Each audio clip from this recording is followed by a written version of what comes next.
Brian Castner, and he is the Senior Crisis Advisor at Amnesty International. Good to speak to you, Brian. For you, from these findings in this map, what can really move the needle now in the calls for police reform in the US that are getting louder and louder every single day?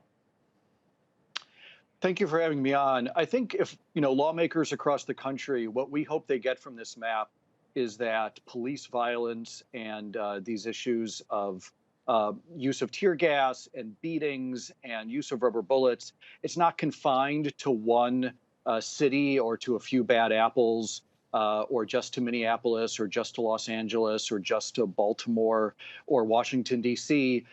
We found that this violence is happening all over the country. It's happening in 40 states in the District of Columbia. It's happening in little towns across the country.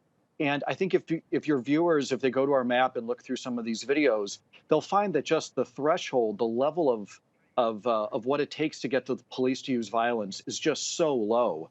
I'm thinking of a case in Huntington Beach, California, where protesters were laying down on their bellies to protest, and the police just start shooting pepper balls at them, seemingly for no reason. And we see this play out in Iowa and in Nebraska and all over the country, really.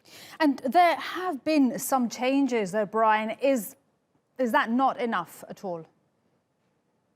No, I think that, there's a lot of calls for a federal law. You laid out there Democratic plans and Republican plans. I think that it's important that no matter where we start federally, because obviously this is a national problem, as we've said, that's only the beginning. And there's 12,000 something police departments around the country. It's a lot of local departments that are committing these abuses. And so any national plan is just to start, and it's going to take long, it's a systemic problem. So it's going to take a long time for a lot of these smaller departments to change their culture.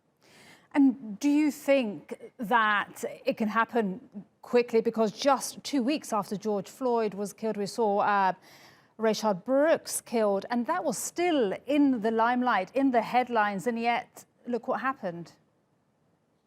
Yes, I think what you see there is that, police realize that there's impunity and that the consequences are just not the same for police committing that kind of an act as opposed to somebody else.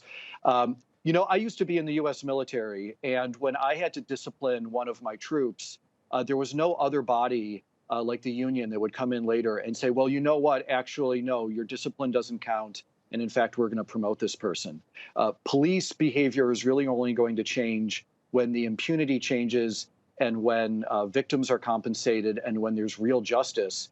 And that's a systemic problem. So unfortunately, I don't expect it to change in 2 weeks. And it's a long road ahead of us. And Brian, do you see that? You say it's a long road. Do you think it could be under this presidency that says, I am a law and order president?